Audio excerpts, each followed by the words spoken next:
তাঁতশালত সপোন ৰচিছে শিপিনীয়ে।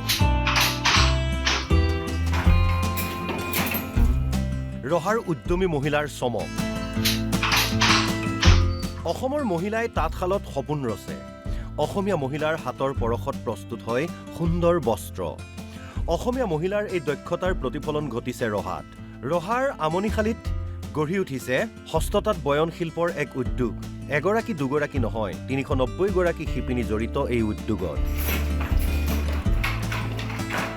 ২০১০ চনত আমনিশালীৰ ৰাণু দাসৰ নেতৃত্বত প্ৰথমে ১০ গৰাকী মহিলাই মাত্ৰ ২খন তাঁতশালেৰে আৰম্ভ কৰিছিল এই বোৱা কটা।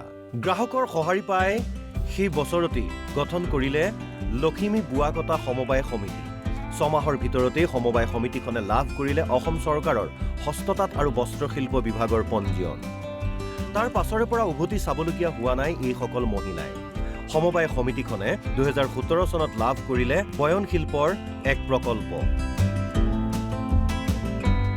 লগে লগে মহিলাসকল অধিক উৎসাহী হ'ল আৰু অঞ্চলটোত সৃষ্টি কৰিলে বয়ন শিল্পৰ জাগৰণ। মহিলাৰ লগতে পুৰুষো জড়িত আছে এই সমবায় সমিতি। ঘৰে ঘৰে শিপিনীয়ে বৈ উলিয়াইছে টচপাত, এৰী, নুনী, কেঁচা পাতৰ কাপোৰ, লগতে গামোচা আৰু মেখেলা চাদৰ। সমবায় সমিতিখনত জড়িতসকলে কয়, সমিতিখন আমাৰ ২০১০ চনত গঠন কৰিছিলোঁ। আমি প্ৰথমে ১০ গৰাকী শিপিনী হৈ আমি ২খন তাঁতশাল লৈ আমি কামখিনি আৰম্ভ কৰিলোঁ। তাৰপিছত লাহে লাহে এখন সমবায়লৈ আমাৰ ৰূপান্তৰ হ'ল।